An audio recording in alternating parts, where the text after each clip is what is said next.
There's a reason why I've always preferred playing Borderlands over Call of Duty Modern Warfare 2.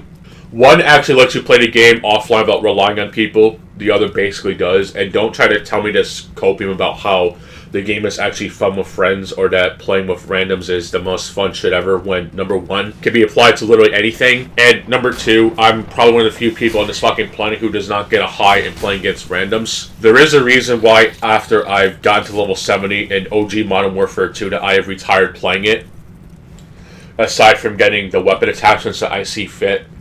With the older ones, I've actively skipped on getting was Full Metal Jacket because getting 40 kills in a specific manner is just too much bullshit for me to conjure. And of course, getting the pro perks, which aren't as bad, but some of the requirements are kind of iffy. And then in Black Ops, yeah, I think I'm just gonna pass on that. And I don't care if I miss out on being able to play private matches with people in a proper way. I don't care. The fucking COD points was fucking stupid anyway, and I didn't grow up with it anyway, so I don't fucking care. It was fucking dumb. Even if Borderlands is essentially the first-person equivalent of Diablo, there's something about it that makes me really like it. Especially the first game, having a uncanny vibe of combining cel-shaded graphics with somewhat interesting-looking visuals. It still holds up relatively well, in my opinion. That is until the second game came out. Then the pre-sequel came out. God, I fucking hate Anthony Birch. And then we get Borderlands 3. First of all, if you're going to be calling me a Borderlands hater, then you got plenty of people to call Borderlands haters.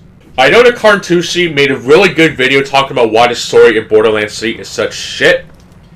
And I would encourage you to watch that rather than this because, well, he breaks it down a lot better than I ever could. So now with the announcement of Borderlands 4 coming out, why? What possible redemption arc would Borderlands 4 allow to make me care about playing this? With the bullshit damage that they've done to Borderlands 3's story, it's just fucked. And as much as I detest Borderlands 2's potty mouth humor, at least the story itself, when it isn't trying to be fucking this fucking Marvel Cinematic Universe slop tier of writing before Marvel Cinematic Universe became slop in the worst way possible, is at least consistent to the original game's story. It just has really shitty potty mouth humor, and Handsome Jack can just fuck off. I don't like him. He's not a funny, compelling villain.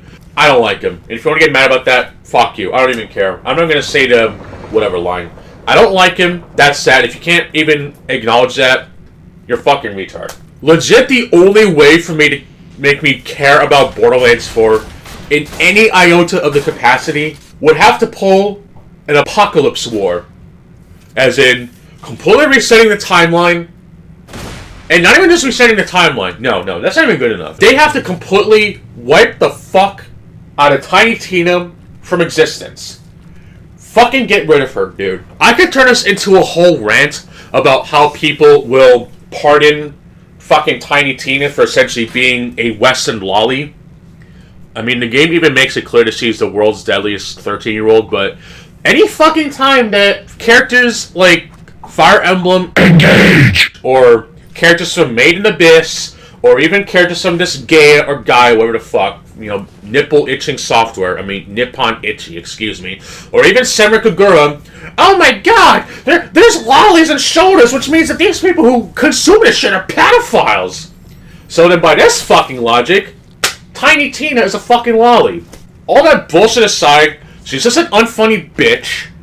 She's annoying as fuck, and I don't care if, oh, she's meant to be fucking annoying. You want to know how well that trope usually works in writing? None. Any major DLC that has her involved with, I refuse to play. I don't care if she's had a fondness of Roland as his death goes on. I don't care if she turns into a fucking bisexual bitch. I don't care that in Borderlands 3 they aged up so you can't use the lolly excuse or whatever the fuck. She is still one of the most annoying bitches in video games ever, alright? I would rather take Katsuragi or Talkaka because they're both women that aren't afraid of anything and can actually kick ass. Tiny Tina is just nothing of the sort. I would be infinitely grateful to Randy Pitchford if he actually did something right for once in his fucking miserable life. And actually Erase Tiny Tina from the Borderlands mythos, never to be brought up again, because she is just genuinely fucking terrible. I would say the same for Handsome Jack, but him being important is kind of why Borderlands 2 is a thing, and with pre-sequel being a thing, so I guess he can stay, but he's technically already dead, so whatever. But that bitch has to fucking go, alright? I can't stand that bitch. I have skipped out on that Borderlands standalone game that is essentially an expansion of Borderlands 2's DLC because of her. I have essentially dodged a bullet, which is literally nothing new considering so many people jumped out of the fact with the Borderlands movie. They supposed to be in it.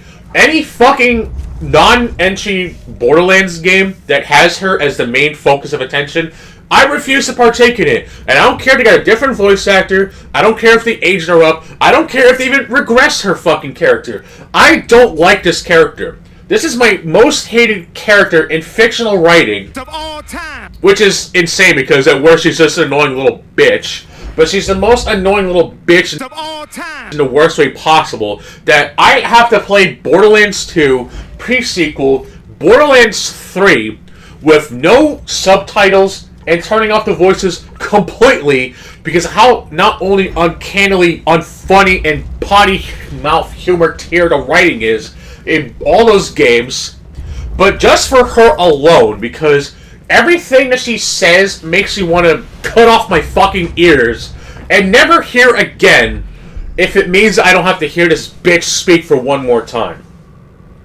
I hate her that fucking much. I will say whatever the fuck I want, as long as I'm not hurting anyone in the process, myself included. But I will say whatever the fuck I want, because I have the right to say whatever the fuck I want. In fact, I'm gonna fucking pull a comment out of a Kino Casino video that I've seen lately, and I think it describes, in a breaking the 7 deadly sins kind of way, extremely perfectly. So let's paraphrase this shit, motherfuckers. I will be allowed to speak my mind on whatever the fuck I want, but whenever Escape from Playa speaks his mind, there's consequences, pimps. I know I kind of turned this into a Tiny Tina rant. I don't really fucking care.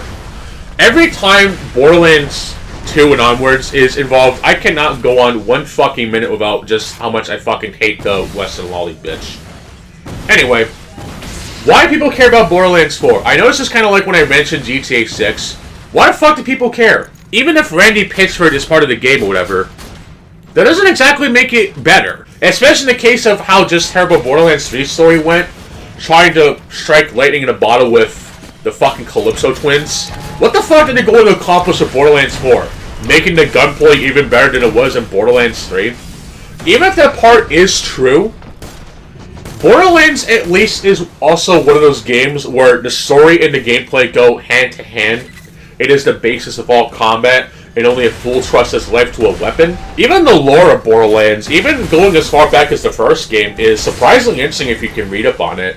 Granted, I don't really care about such things, but the fact that even Borderlands has more interesting lore and actually makes you care, unlike whenever Hidetaka Miyazaki tries to channel fucking Norman McCarthy, is just funny to me, but I'm not going to derail this rant that I've already done.